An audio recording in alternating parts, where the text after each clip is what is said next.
सर्वप्रथम सर्वांना जय महाराष्ट्र. तर आज आपण बघणार मेंदू. आपल्या शरीरामध्ये असणारे मेंदू, त्याचं काम काय आहे व त्याचे कार्य काय आहे, त्याचे सर्व आपण एकदम डिटेल्समध्ये बघणार आहोत. मेंदू तयार कसा झाला हे पण आपण बघणार आहोत. तर सर्वप्रथम बघूया मेंदू तयार कसा झाला. तर मेंदू कसा तयार झाला आहे, तर मेंदू तयार कसा झाला आहे, तर जेव्हा आई आपल्या गर्भाशयामध्ये जेव्हा मूल तयार होत असते तेव्हा आपल्या शरीर आईच्या गर्भाशयात काय तयार होत असते, तर न्यूरल तयार होते बरोबर. न्यूरल ट्यूब तयार होत असते बरोबर. जी न्यूरल ट्यूब आहे बरोबर, तर ती त्याच्यापासून काय बनतोय, न्यूरल ट्यूब पासून काय बनतोय, तर ब्रेन बनतोय. काय ब्रेन बनतो म्हणजे जो न्यूरल ट्यूब म्हणजे काय बरोबर, न्यूरॉन्स बरोबर, म्हणजे चेतापेशी. काय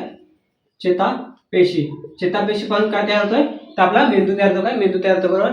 तर किती आपल्या शरीरामध्ये किती चेतापेशी आहेत, तर आपल्या शरीरामध्ये चेतापेशी आहेत 86 बिलियन. किती 86 बिलियन चेतापेशी आहेत. किती 86 बिलियन चेतापेशी आहेत आपल्या शरीरामध्ये बरोबर. तर आता आपण बघितलं कशापासून मेंदू तयार होतोय, कशापासून, तर न्यूरॉन्स पासून तयार होतं बरोबर. तर त्यानंतर बघूया आपण मेंदूचं वजन किती आहे. मेंदूचं वजन किती आहे, तर मेंदूचं वजन किती आहे, मेंदूचं वजन आहे 1200 ग्रॅम. मेंदूचं वजन किती आहे.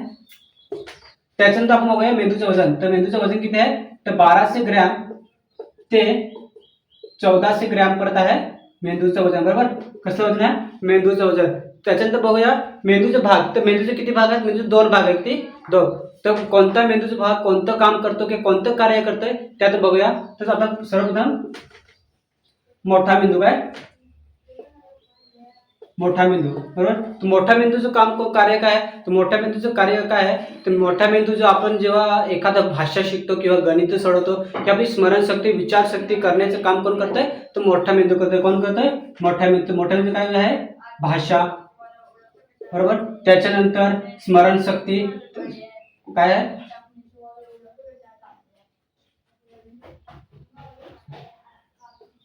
स्मरणशक्ती बरोबर.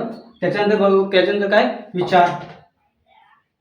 विचार करणे, असे भरपूर आहे. त्याच्यानंतर बघूया आपण त्याचा मोठा मेंदू बघितला. त्याच्यानंतर बघूया आपण छोटा मेंदू. छोटा मेंदू कुठे असतोय, हा जो दिसतो हा भाग, हा आहे मोठा मेंदू. काय मोठा मेंदू बरोबर. हा आणि हा जो दिसतो छोटासा हा भाग, हा आहे छोटा मेंदू. काय छोटा मेंदू आहे बरोबर, म्हणजे लहान मेंदू. काय लहान मेंदू. काय हा भाग आहे जो आहे काय लहान मेंदू आहे बरोबर. तर लहान मेंदूचं काम काय आहे, तर जेव्हा आपण किंवा एखादी हालचाल करतो किंवा आपल्या शरीरामध्ये असणारा बॅलन्स किंवा आपण उभा राहतो स्थिर बरोबर, जे आपण चालतो किंवा त्याचे काम कोण करतंय, म्हणजे शरीराला तोल सांभाळण्याचं काम कोण करतंय, तर लहान मेंदू करतो. कोण, तर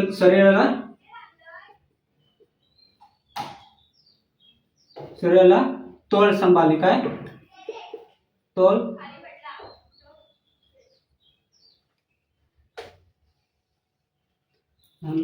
तर लहान मेंदू काय काम करतोय,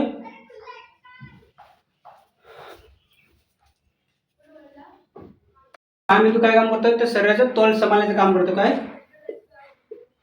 शरीराचे तोल सांभाळणे, अजून काय हालचाल करणे. काय करणे, हालचाल करणे. कोण काम करते, तर काय लहान मेंदू काम करते बरोबर. तर आपण काय बघितलं, तर लहान मोठे मेंदू आणि लहान मेंदूचे कार्य बघितले. तर त्याच्यावर आपण बघूया काय चेतापेशी बरोबर. तर चेतापेशी म्हणजे नर्वस सिस्टम. तर नर्वस सिस्टम कार्य कसं करते, तर नर्वस सिस्टम कार्य कसं करते, आपल्या शरीरामध्ये असणारे जे चेतापेशी आहेत, जेव्हा आपण एखादे गरम पाण्याला हात लावतो तेव्हा आपण हात अचानक बाहेर मागे येतो बरोबर. तेव्हा काय होतंय, जे चेतापेशी काम काय करतात, तर आपल्याला शरीरामध्ये संदेश पोहोचवण्याचे काम कोण करते, ते कोण करते, तर नर्वस सिस्टम करते. म्हणजे कोण, न्यूरॉन्स करते. कोण, न्यूरॉन्स काय काम करते, तर संदेश पाठवायचे काम करते. पाठवायचे कार्य कोण करते, तर चेतापेशी करते बरोबर. तर आपण काय बघणार, आयक्यू बरोबर. काय आयक्यू, तर आयक्यू म्हणजे काय, तर बुद्ध्यांक. काय आयक्यू म्हणजे काय, बुद्ध्यांक बरोबर. आपल्या शरीरामध्ये जेव्हा आपण माणसाची बुद्ध्यांक जेव्हा चेक करतो तर कशापर्यंत चेक केले जाते, तर माणसाची बुद्ध्यांक कशापर्यंत, जेव्हा आपण एखादा प्रश्न विचारतो आणि ते गणिती किंवा कोणते पण विचार करण्याचे प्रश्न विचार, त्याच्यावर माणसाचा आयक्यू समजला जातो बरोबर. तर सामान्य माणसाचा आयक्यू किती असतो, सामान्य माणसाचा आयक्यू असतो 90 ते 110. किती, 90 ते 110 असतं सामान्य व्यक्तीचा आयक्यू असतो बरं. त्याच्यानंतर त्याच्याहून जास्ती म्हणजे त्याच्याहून थोडा चांगला जे समजदार असणारा व्यक्तीला किती असतो, तो असतो किती 111 ते 121 किती 121 IQ असतो बरोबर.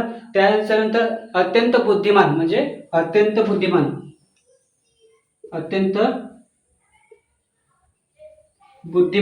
अत्यंत बुद्धिमान मानवाचा IQ म्हणजे किती असतो तर 130 प्लस असतो. किती 130 प्लस असतो बरोबर. आणि सर्वात कमी म्हणजे जो समजण्यासाठी त्याला खूप विचार करण्यासाठी टाइम लागतो त्याला त्याचा IQ किती असतो त्याचा IQ असतो 90 पेक्षा किती 90 पेक्षा कमी. किती 90 पेक्षा कमी IQ असतो बरोबर. तर बरोबर आपण बघितलं आहे. तर काय बघितलं वजन बघितलं, मेंदू कसा तयार झाला हे बघितलं, त्यानंतर ते कार्य काय आहे हे बघितलं बरोबर. असे व्हिडिओसाठी लाईक करा, फॉलो करा, सबस्क्राईब करा. भेटूया नेक्स्ट व्हिडिओमध्ये.